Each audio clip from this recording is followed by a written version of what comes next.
So the first thing I'm going to ask you is, how do you pronounce your full name? Ah, all right. My full name is Sheyi Olowu Ransom. Perfect. Yes. And Yeah, so that's my full name. often throughout this, I'm going to refer to you as Mr. Ransom, so that just for clarity for everybody Perfect. moving forward. That's all right. And yeah, Good. so let's get started. So, Mr. Ransom, would you tell everyone a little bit about Future Savers and your organization? Oh, thank you so much, Alex. The name of the organization, the full name of the organization is Future Savers Sustainable Development Initiative. Is a climate change and environmental oriented organization based in Nigeria. What we do is we are saddled with a lot of responsibility trying to bridge the lacuna in the environmental education awareness in Nigeria, because we see a lot of lacuna, a lot of space when it comes to climate change orientation in Nigeria. So what we basically do is trying to orientate and also to sensitize people on a larger scale publicly, and using the power of the social media, and also bringing um, decision makers, politicians into play, because we believe that to deliver climate justice, you need the politicians, the decision makers. So our organization, Future Savers, what we basically do is the educational aspect and the enforcement aspect, that is enforcing those laws, to enforcing Nigeria to comply with those laws, with those environmental rules, because we realize that there are a lot of laws in our constitution that guides the environment, that protects the rights of humans and animals in the environment. But most of these laws are just there and they are not being executed. So what we do in our organization is pushing the government, the decision makers, to the limit, to the extent where they are going to respond, to our cause, exposing these environmental laws to young people so that they can act. Because when you don't know your right, you don't know how to ask or to demand whatever it's yours. So that is what we do basically. We are majorly climate change, environmental based organization in Nigeria, with the mentality of educating and also raising consciousness, environmental consciousness in people and young people, basically. Yeah. And I think that's so beautiful, honestly, and especially how you're mentioning in the end with young people. A lot of your work has to do with educating these young people and providing them a tool to become a voice, to be a champion for climate change. And I think that's really amazing. Thank you. Yeah. So, as a farmer, so your life is obviously intrinsically connected with the land. And you can obviously assume that you have been a champion for planet Earth for probably some time now. But we were just wondering, did you Yeah. have a certain moment, an experience, or something that happened that finally made you push to say, I need to start this NGO and I need to do more than just take part with the land myself? Quite unfortunate, we don't have 24 hours power supply in the country. We have what I call the epileptic power supply in Nigeria. We don't enjoy power. So the first time I left the country, I realized that, oh, so there are countries that exist on the planet where you could actually enjoy 24 hours uninterrupted supply of power. So when I that experience, the first experience I had, brought something like a fire in my mind, and I felt like, wow, I need to fight for people. I need to make people realize that you don't know you're right, or probably something is wrong. I mean, you need to understand, to expose that a lot of things happening over there and all that. I believe that there are a lot of Nigerians who have seen that type of life, but they kept quiet because maybe they don't care about people. But then I have the passion to helping people, really. And then when I came back, I started pushing for renewable energy, right? I started pushing for clean energy because I feel that's the alternative to fossil fuel, and there's so many environmental problems that we have in Nigeria. And I believe that marginalized communities, they can benefit from the free power of the sun. And I started pushing for renewable energy, clean energy solutions in Nigeria. So that's the first major occurrence for me. And the second thing was when you talk about global warming, you talk about fire outbreak, you might not understand until it happens to you, right? Until you feel the impact. And this is just generally this applies to climate change generally. If you have not felt the impact of climate change, you don't know how to talk about it. Are you right there? Absolutely. Yeah. So few months ago, let's say last year, I had a very bad experience in my farm. My 2 hectares of farm that I cultivated plantain and palm trees got burnt as a result of wildfire, and that made me to realize that wow, it is real, and it happens the same time with Australia fire. Many Nigerians might not experience wildfire, but I did, and that's actually brought more fire literally into my mind. I say, wow, this thing, I'm going to get it and I'm going to do it. And that's one of the things that fuels my passion towards fighting for climate justice in Nigeria and the Yeah, NGO entirely. Yeah. absolutely. And, I had a moment a little bit like that when I was working with a refugee family from Nepal. And I had met a gentleman who told me that he was the age 42 before he ever entered a building and saw a switch where lights could be turned on. And it gave me such a different perspective of my own personal privilege. Just the fact that I had access to power 24/7 for my entire, childhood into my young adult life. I had never realized just how phenomenal that was and what a tool that was and a power for change, really, at the end of the day. So what made you choose the name Future Savers? Oh, wow. Future savers. When when the thought of starting the NGO came to my mind in 2019, what I thought of what fueled my emotions and my passion towards creating the NGO was the suffering that I saw in the marginalized communities, in the women community in Nigeria, and most especially the children that have to suffer for the crime, for the effect of climate change that they did not know anything about.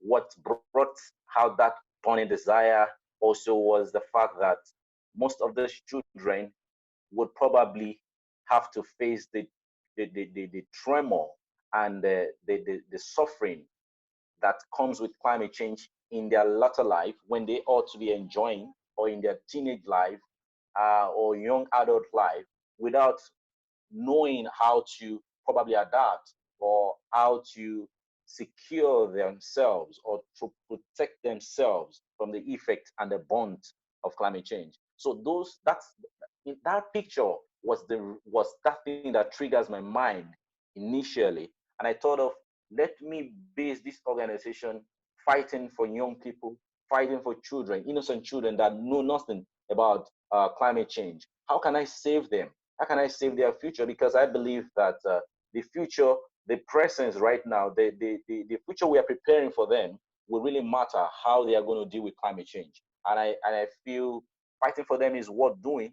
And that that was why I thought of that name, Future Savers, that I can be a tool to save the future of these young people. I can be an agent of change. I can influence other people, other young adult people, to create knowledge, to create adaptive measures to saving the life of these young people, of these teenagers. So that was why the name Future Savers popped up. Yeah. That's awesome. I love it. It really, your passion really comes along when you say those kind of things. And I really enjoy that. Thank you for sharing. Thank you. So we're going to switch gears just a little bit now and talk about all of us well, at least Morgan and I being quarantined in our home and doing a Zoom video instead of doing video together. So we just wanted people to get a perspective of how COVID-19 is affecting the world outside of the US. So we'd love if you would share how your life and your community so far has been affected by COVID-19. it's like a twist of a plot for us. Nobody expected initially when we say Happy New Year 2020, everybody with so much of optimism and hope that 2020 is going to be a fantastic year with so much of dreams set, with so much of plans set. But then it all happened that we have to be quarantined in our homes. We have to stay at home. Those things that you wish to do, you cannot do them anymore. Those dreams that you wish to achieve and attain in 2020, you cannot achieve them anymore. So it's more like a total lockdown in Nigeria, except for some places where the cases are just a bit limited. But then it taught me one very valid lesson that nothing really matters in life except the relationship that you have with people. Nothing really matters in life except your safety and the fact that you want to live and the love that you can share to people. And self-discovery is one thing I've learned, and I believe so many Nigerians have learned at the same time. And what I feel is that staying alive is not just about you; it's about the impact that you can make in your community, about the legacy that you can actually leave behind you. And that's what I've learned. So, but then it's a total lockdown in Nigeria at the moment, and people are restricted to just the internet. They are restricted to just be home, just like what we are doing right now. Uh, but then I find it very interesting because it does not paralyze me, in quote, to not be able to do a lot of things. Because even as we are staying home, we have we have encouraged our members and team leaders in different states of Nigeria to start nurseries of fruit trees in their homes. We have mandated at least one member of Future Savers to start making use of plastics, waste plastics, to make to make a nursery for fruit trees, so that we are hoping that by the time the lockdown is over, our project, which is very significant to this organization, the Teens and Climate Project, we'll be able to sensitize young people, go to schools, primary schools, and by then the seedlings would have grown, and we can start transplanting. So most of the activities we've been doing indoor. Many of us have been teaching young people in our neighborhood, in our family, about climate change, about the importance of tree planting, and so many other things like that. So, but then the only thing is we cannot move around like many other countries. But I think it's a moment of self-discovery, and is a moment to appreciate loved ones and family and people that really matters. And it's a moment to reflect and also to pray for people who are passing through this difficult moment. Yeah. Yeah, and I think this segues perfectly into our next question, which is All really, right. Earth Day, when you and I started brainstorming and we started talking to the Yeah. Soul Light Company people, we were picturing boots on the Yeah. ground, we were picturing trees being planted, we were picturing smiling faces. And so Yeah. obviously we've changed that drastically. But what it's done is turned into this Yeah. really beautiful global webinar. So in some ways, this COVID Mm-hmm. crisis has encouraged more people, more global members to be a part of this experience with you than would have been available Yeah. had we been going part of the course. So, Brilliant. Brilliant. and it's technology has been such a big part of even how you and I met. We met off of Instagram. Yeah. So how do you feel technology has been a major aid for your nonprofit? Even Wow. like pre or during COVID, even prior to COVID, I feel like it was a really important tool. Yeah. Well, we wouldn't have met, Morgan. We wouldn't have met if not for the internet, right? Yeah. And the internet is a virtual world. I call it a global village. And also, sometimes when you say global village, then it sounds a bit bogus. But then I see it as a nice cocktail party where you can move around and meet people that you think have one or two things in common. That's how I picture internet. That's how it is, and that's how I met Morgan. We've met a lot of people on the internet that maybe you don't find interesting. It's just like a party when you're in a cocktail party with your wine uh, in your hands, and you can say hello to someone, and that hello can go a long mile, to change a lot of things. So that's the way I see it. It has changed a whole lot of things. And when it all started, we kind of a bit discouraged, but we never knew that there are a lot of things to actually enjoy. Uh, you know, because of the internet. Actually, like what Morgan was talking about, we were planning to. We are thinking of a very massive head rise. We have pictured a fantastic head rise with people with their placards and protesting on the streets of Nigeria, and we have pictured tree planting, so many schools, so many universities, so many public places, planting urban trees and the likes. But then it was very, very sharp. Everything just changed, and we needed to re-strategize, and that is why we are higher animals in quotes. We are and that's why we are above other animals, right? Because we have the thinking faculty. And then immediately we started thinking about the webinar, and it has really, we never thought of the webinar, Morgan. We never thought of the webinar initially. Maybe would have restricted us to planning things locally, maybe in some cities. But then this has given us a platform. It has, the internet has created a platform for us to connect environmentalists and climate change advocates all over the world, especially in Africa. Right now, we have over 300 entries for the webinar. We thought the Zoom application would not be able to contain everybody. That we think, oh, we can stream live on Facebook, right? We can stream on YouTube. We can access those features. That's still the power of social media. That is the power of the internet, right? And I can imagine maybe thousands of people will be connected from different parts of Africa, from Zimbabwe, from Kenya, from Tanzania, from Ghana, Togo, so many places, from Sudan. We have people who have registered from even the presidency office in Sudan, and so many other dignitaries across the world, people that I never imagined to meet. And just this small boy here will be hosting them. And I never imagined that. So for me, it's a dream come true. Or should I say it's not a dream? It's a dream given on a platter of gold. Shall I say so? It's an opportunity given on a platter of gold, and I'm happy to grab it. And I'm looking forward to that day. So yeah, the whole thing changed everything, but then it makes it even more beautiful. Morgan, it makes it more beautiful. Yeah. Yeah, and I think all of that is a testimony to your own personal grit and determination, because just having these tools in general doesn't mean you're going to be constantly seeking and constantly making connections and things of that nature. So I think it's what you've been doing as yourself Yeah. personally and such a young NGO is a good reminder to other Yeah. nonprofits out there about how integral these tools can be and what can sort of Can be. Yeah. explode into something bigger than you ever imagined very quickly just by using this type of connectivity.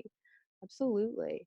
And so that being said, we've Yes. mentioned lightly the webinar a little bit. So the webinar will be on the 21st. It's going to stream, 9 a.m. First. Eastern Central Time.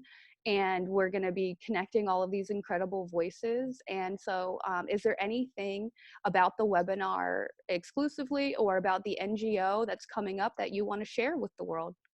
First thing, I want to appreciate the fantastic speakers that have agreed to come on board. Dr. Richard Munang, it's um, it's a representative in UNEP, United Nations, and he has agreed to be on board to be one of our speakers. Alice, the fantastic founder of Solar Design in the US. We have Morgan Tricke from the US, the founder of Let's Get Engaged community. I love what you guys do. Fantastic. And we have Dion from from Senegal. We have Sheyi Adebote. He's a Nigerian environmentalist, a guy who has been to the United Nations. He was also at the COP25 in Madrid last year. These guys have, I can imagine myself or my organization being able to pull these things out. So really, I want to give the kudos to my team for making it possible. It's not just about me. It's all about, I mean, a collective effort, right? And I really appreciate my team, and I appreciate those people, those powerful leaders. So it's an opportunity for climate activists all over the world to connect with this type of people, because you don't get to have those people in the same room at the same time. So so one of the things that people are meant to look forward to um, regarding the webinar, it's innovative volunteerism, where Dr. Richard Mulang from Kenya will be taking people through the process, how people can actually be innovative in their ideas in solving climate change, how people can create solutions in Africa, how people can create local solutions, to local problems, and how people can volunteer and also um, make bring food to their tables. How food production can be harnessed, and the opportunity regarding food production can be harnessed in Africa. And also we're going to be talking about drought and sea level rising, and how COVID-19 has actually been affecting the global emission crisis. So we are going to climate change, and also we are also going to be talking we're going to be talking about renewable energy, how renewable energy can solve the issue of power poverty, which is one of the passion of this organization. We love to create solutions, to problems that has to do with power, because definitely everything is linked together. Recently, maybe you might not. I don't know if I share the news with Morgan, Nigeria, who was caught reading close to the ATM machine. She had the ray of light that comes from the ATM to read and to probably solve her assignment. And it was so unfortunate for you to understand that a lot of people are in the marginalized communities in Nigeria. And so we are also going to be talking and exposing young people in Africa on how to use renewable energy solutions into combating the effect of climate change in Africa. So the webinar is going to be on the 21st, as the Earthday is going to be 22nd. So we're going to be having it a day before the Earthday on the 21st of April. It's going to be a massive one, and a lot of people have registered. Like I said, we're going to be streaming live on Facebook, and we're going to be streaming on YouTube as well, for people who will not have the opportunity to join the webinar. So a lot more to look forward to. Yeah. Yeah, and I'm so excited for the webinar. And I think honestly, it's a great experience for any environmental advocate to take part in if you can get onto Facebook Live and watch everything. I think even if you're not integrally interested in African solutions, that a lot of these solutions can be global and can be done at home. And so I hope everybody considers tuning in to hear that. I think it's going to be phenomenal. Absolutely. Yeah. So. Yeah. Well, I'm so grateful that you took the time out today to talk to Alex and I. I think your organization is absolutely phenomenal, obviously. I'm a little biased though. But I think others would agree that the work you guys are doing is absolutely incredible. And the passion and the enthusiasm that you bring to the table each and every day is just astounding. And we just really appreciate the work that you're doing for the nonprofit world, for your community, and for the whole world. So where can our listeners find you on social media? What is your handle? What's your website, so that they can go ahead and find you and follow you? It's www.futuresavers.org, and we are on Instagram and on Twitter. We Future Savers, Future Saver NG on Twitter, and on Facebook. We have a Facebook group, Future Saver Initiative. We have close to 900 people in the community on our Facebook, where we're going to be streaming live for the webinar. It's going to be on our Facebook page, and you can find us on Facebook page at Future Savers Sustainable Development Initiative. So we are almost everywhere. And also we have a YouTube channel as well, Future Savers Initiative on YouTube. Yeah. That's awesome. That's awesome. We definitely encourage all of our listeners to go ahead and follow Future Savers to be able to keep up with all the great things that you're doing in Africa. Yeah, thank you. Perfect. Yeah.